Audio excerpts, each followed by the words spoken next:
అందరికీ నమస్కారం. నేను రమ. ఈరోజు మనతో ఉన్నారు ప్రముఖ ఆధ్యాత్మికవేత్త శ్రీ జగదాంబ త్రిశక్తి పీఠాధిపతులు తాళ్ళూరి బనారస్ బాబు గురూజీ ఉన్నారు. మాట్లాడదాం. నమస్కారం గురుగారు. శ్రీమాత్రే నమః. ఎలా ఉన్నారు? బాగున్నాను గురుగారు, రేపు అక్షయ తృతీయ రాబోతుంది. అక్షయ తృతీయ అంటే అందరికీ గుర్తొచ్చేది బంగారమే. మరి ఆ తిథి యొక్క విశిష్టత, ప్రత్యేకత చెప్పండి. ఆ రోజు ముఖ్యంగా ఏం చేసుకోవాలి బంగారం కొనడం కాకుండా?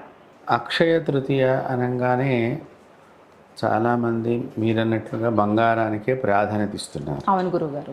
అసలు బంగారం కొనుక్కోకుండా ఉండటమే అక్షయ తృతీయ. కొనుక్కుండా ఉండటమే. అక్షయ తృతీయ రోజున అక్షయ పుణ్యలోకము మనకు ప్రాప్తి కావాలి అన్నట్లుగా మనము ఆ రోజున ఏదైనా విశేషప్రదమైనటువంటి శుభప్రదమైనటువంటి కామ్యం అంటే పని చేయాలి. అంటే చాలా పేదవారికి అన్నదానం కానీ, లేకపోతే ఎక్కడైనా కూడా మనకి అక్షయ తృతీయ ఎండాకాలంలో వస్తుంది. చలివేంద్రాలు లాంటివి ఏర్పాటు చేయటం. అలాగే ఇప్పుడు బాగా ఎండాకాలంగా ఉంటుంది.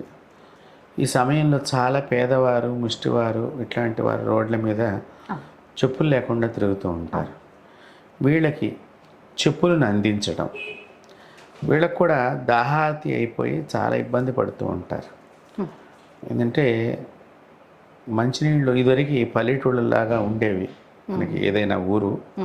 ఇప్పుడు అన్ని పట్టణాల కింద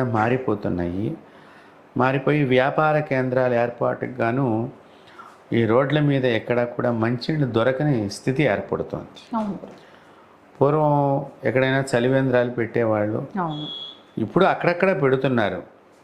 పెట్టినా కూడా అక్కడ కొన్ని చోట్లయితే మనం చలివేంద్రాలు చూసినప్పుడు అక్కడ ఏదో కుండలో గ్లాసు గొలుసు కట్టేసి పెడుతూ ఉంటారు. అలా కాకుండా మనం స్వయంగా వడ్డన చేయటం. తర్వాత వీళ్ళు వచ్చి తీసుకుంటే ఎవరైనా అంటే ముష్టివాళ్ళు వచ్చి తీసుకున్నప్పుడు చిచిచి వెళ్ళిపో అన్నట్టుగా అంటూ ఉంటారు.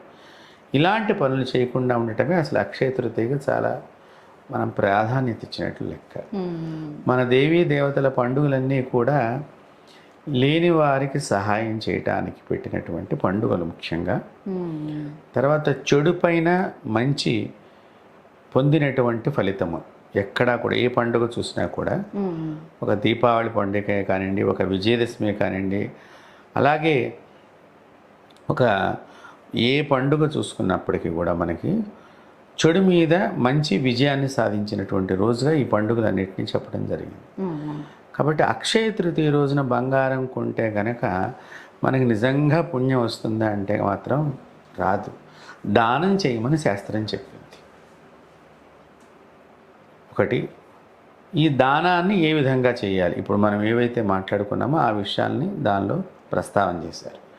ఇంకా అంతకంటే ఏమిటి దానాలు అంటే కనుక ఈ యొక్క పేదవారికి మన పితృదేవతలను స్మరణం చేసుకుంటూ ఆహారాన్ని అందించినప్పుడు పితృదేవతల యొక్క ఆశీస్సులు మనం పొందటానికి ముఖ్యంగా ఇక్కడ ఆ పితృశాపాలను పోగొట్టుకోవడానికి ఈ అక్షయ తృతీయను ఉపయోగించుకోవచ్చు. ఎలా గురువుగారు?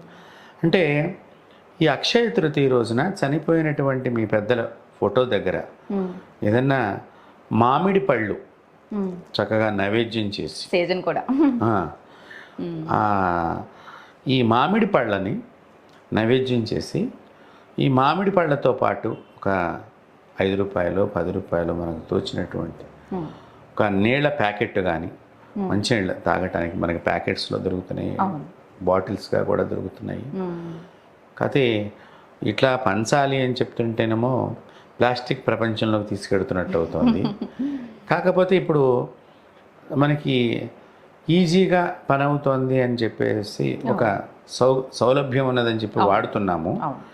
సరే, అలా కాకపోయినప్పటికీ నీళ్లు ప్రతి ఒక్కరికి మనం జగ్గు తీసుకుని తిరిగి ఎక్కడున్నారా అనేటువంటి దానికంటే కూడా ఇది సౌలభ్యంగా ఉంటుంది. కాబట్టి ఇలా కూడా ఇచ్చినట్లయితే చాలామంది పెద్దల యొక్క దోషాలు ఎవరైతే అనుభవిస్తున్నారో వారందరికీ దోషాలు తొలగిపోతాయి. పితృలోకంలో ఉండే పితృదేవతలు సంతుష్టులై వాళ్ళకి దాహార్తి తగ్గిందిగా అని భావ్యన చేసి వీళ్ళకి ఆశీస్సిస్తూ ఉంటారు. అది మనం అక్షయ తృతీయని పితృదేవతల యొక్క అనుగ్రహాన్ని పొందటానికి ఉపయోగించుకోవచ్చు. ఇంకా చెప్పాలి అంటే కనుక ఈ అక్షయ తృతీయ రోజున విశ్వశాంతికై, విశ్వము అంటే మనకి ప్రపంచం, ఇక్కడ మనం ఒక్కరమే కాదు, ఈ సమయంలో చాలా చోట్ల అగ్ని ప్రమాదాలు సంభవిస్తూ ఉంటాయి ఈ వేడికి. కాబట్టి ఇలాంటి ప్రమాదాల నివృత్తికి ఇప్పుడు ఎట్లాగో మనం తొందరలో అక్షయ తృతీయ రాబోతోంది. ఓ పక్కన ఇతర దేశాల్లో కొన్ని దేశాల యుద్ధం నడుస్తోంది, దానివల్ల కూడా వాతావరణం పాడవుతున్నది. అంటే ఈ సమయంలో మనం ఏదైనా యాగాన్ని కానీ హోమాన్ని కానీ ఆ రోజున మనం జరిపినట్లయితే ఇది నిజమైనటువంటి అక్షయ తృతీయ అవుతుంది. బంగారం కొని ఏం చేస్తారమ్మా, మీరు ఒక్కరే ఆనందం పడతారు. అవును. అక్షయ తృతీయ అంటే క్షయము కానిది, అంటే నాశనము లేని దాన్ని సంపాదించుకోవాలి.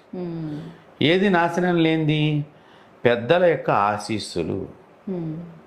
దానికి ఎప్పటికీ కూడా నాశనం ఉండదు, తరుగు కూడా ఉండదు. ఇంకా మీకు బంగారంలో తరుగని మజూరని ఇలా కొంత ఉంటుంది, కానీ పెద్దల యొక్క ఆశీస్సులకి ఎక్కడా కూడా మనకి తగ్గిపోవటం అనేదే ఉండదు.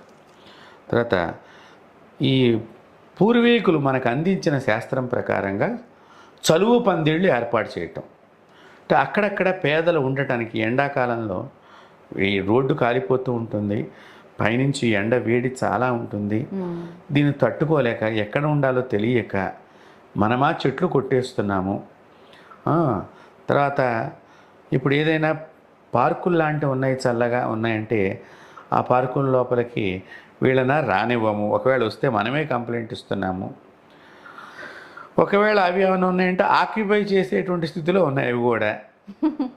కబంధ హస్తాల్లో, చాలా కబంధ హస్తాల్లో ఉన్నాయి.